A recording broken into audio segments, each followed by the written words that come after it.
Welcome to Simple Health Radio, the podcast about recognizing medical emergencies and promoting wellness throughout your journey in life. Your host is Dr. Emran, a respected physician who's treated thousands of people just like you over the past 10 years. Listen to the show each week on iTunes, iHeartRadio, Spreaker, and 3 and Out Radio Network. Information provided on this show is not a substitute for professional medical advice. Always discuss your questions with your doctor or go to your nearest emergency room immediately.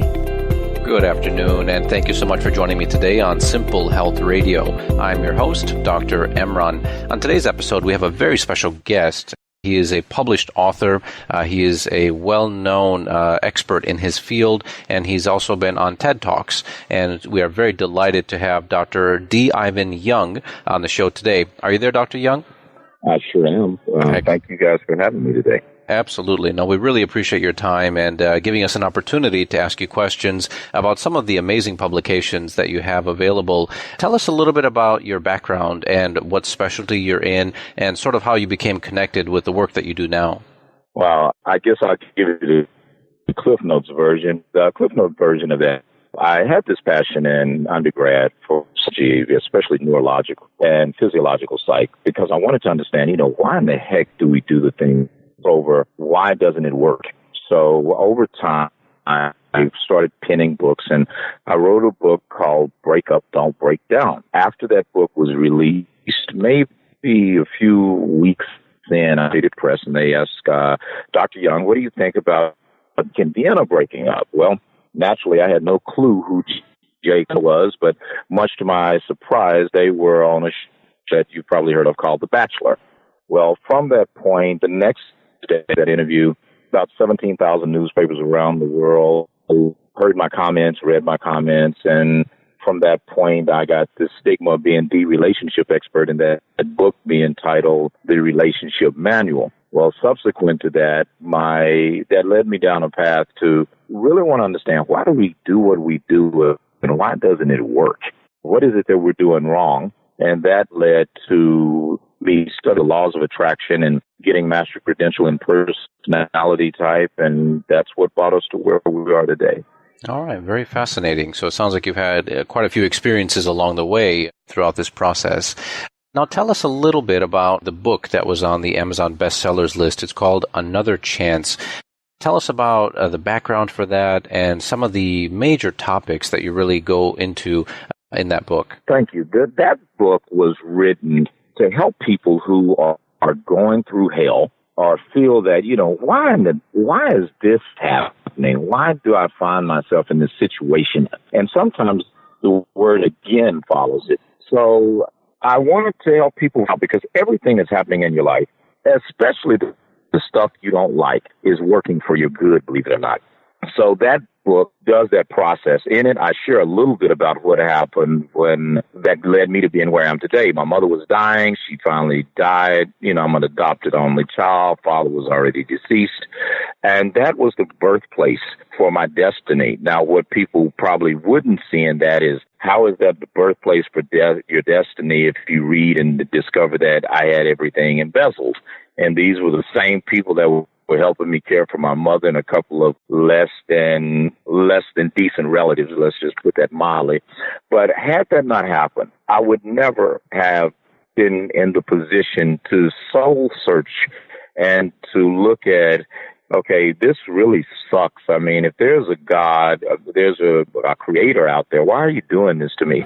Well, that seasoning and all of that cognitive dissonance and conflict led me to reach deep down inside. And I always tell someone, pressure is the birthing place for the essence of what's part of your continence. It's the essence of your character. And when you get enough pressure, what's really deep inside of you comes out. So by reading Another Chance, it will help the person that is questioning their circumstances and going through something that may be so gut-wrenching or depressing, almost to the point where you don't want to even live anymore. But after you read that, you realize that, I'm being upset about the wrong thing. Actually, it is those circumstances and situations like that that usher us into our destiny. And if you read that book, there are a few exercises that help you explore, what's going on now? Why is it happening? What are the tools that are at my disposal to change it? And bigger than anything else, what is it that I'm supposed to learn from this? And how should that affect the rest of my life?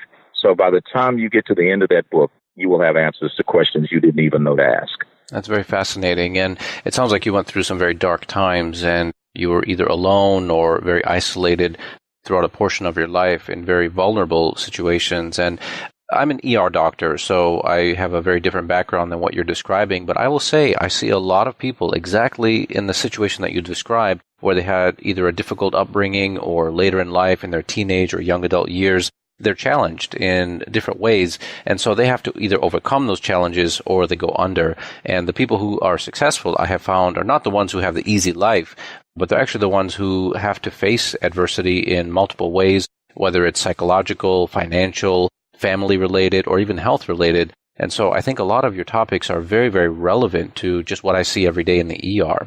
Now, tell us a little bit about the TED Talks, and you've had a very large following just based on one of the talks you did, over 1 million views. What was the subject of that matter, if you don't mind, if you can just kind of guide us through that speech that you gave at the conference? Yeah, that is really a cool question, because I'm in the process of creating a series of TED Talks in that theme. But basically what I looked at was, what is it that we have been given that's within grasp, within reach of us to have and become what? So when I looked at that, if you watch television, you will see everything from how to flip a doggone house to, how to become a public speaker and how to write a book and all this stuff. And being honest with you, any content you create, be it audiovisual or something you can hold and look at, or just the only reason somebody is going to get that is because there is some place that it connects to what life or it connects to evolution for them. So most of us want the fruit, but the bees, that come with the trait. So what I started looking at is, okay, is there something that all of us have in common? We don't have to spend money on other than probably to figure out what it is that is organic to the human experience, and to each one of us, though we are all different, there's some things that give us a premise that's very much common to all humankind. And that one thing is personality type. The exploration of this subject matter started not with Myers-Briggs or with Carl Jung. It literally to Christ times, and when we look and start studying this, we realize that, well, what is this personality type thing? Well, here's what my theorem is on it. That if you're an introvert or you're an extrovert, and this is just like 2 of the 8 personality type, but the fact that you can focus and concentrate and not need stimulation from others. Well, if you take that a few steps down the road, one of the things that I think you will find fascinating in that conversation is that indigenous to you, meaning it's part of that gives you certain attributes that predisposes you in the areas where you're gifted. Another example is, extrovert. I'm extroverted, but with introverted traits.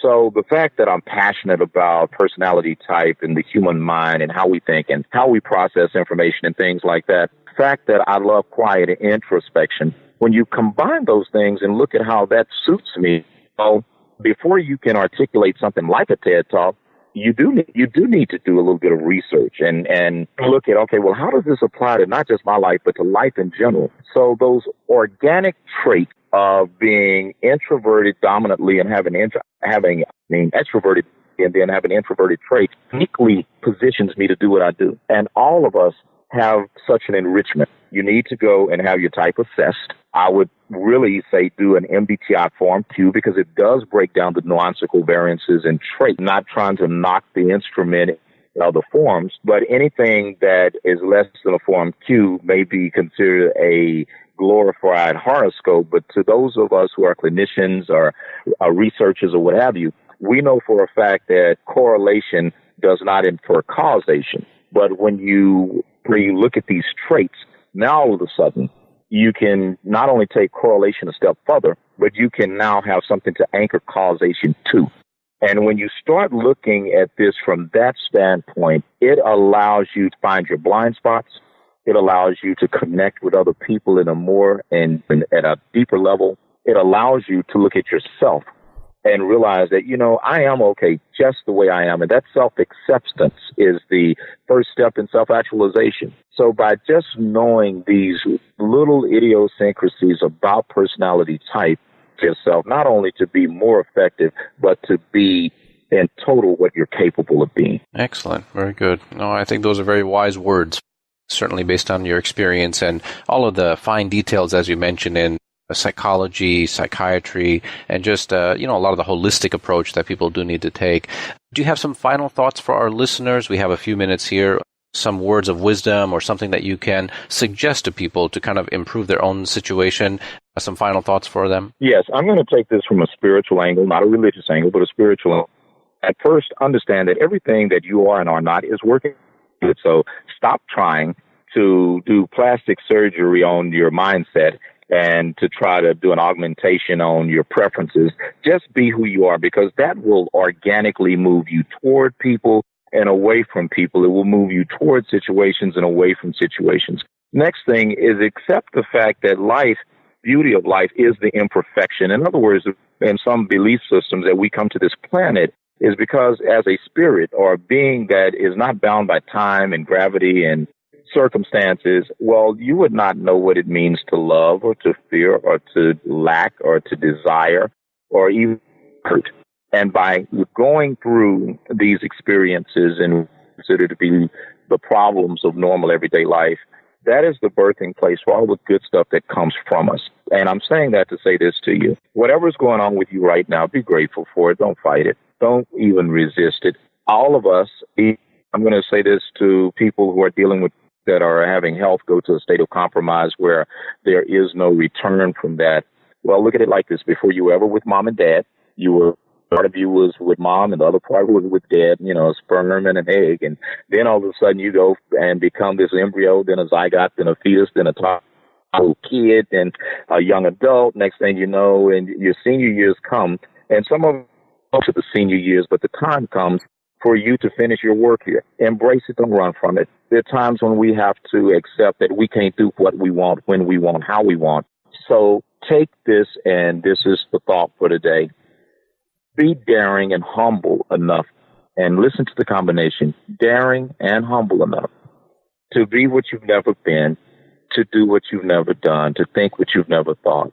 And once you accept just that beginning, then can you have what you never had, go where you've never been, and see what you've never seen. But if you continue to resist even the vicissitudes of daily life, you're going to miss the very things that make you unique and that make life wonderful for you. How could we ever appreciate the sunshine if we did not have the rain? Very true. Very true. I think those are very profound words. And I think each of those words and sentences, as you mentioned, has a different meaning for different people.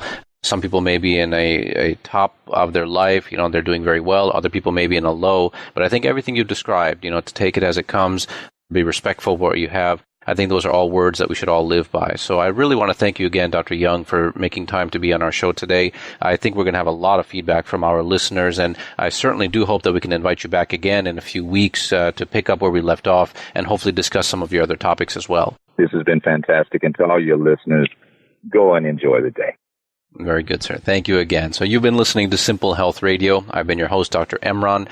Thank you for listening to our episode with Dr. Young about his talks and his books and publications. We will have all of this transcribed and available on our website, simplehealthradio.com. You'll be able to click on the links and read his books for yourself. And we look forward to having all of you on a future episode again. Thank you so much.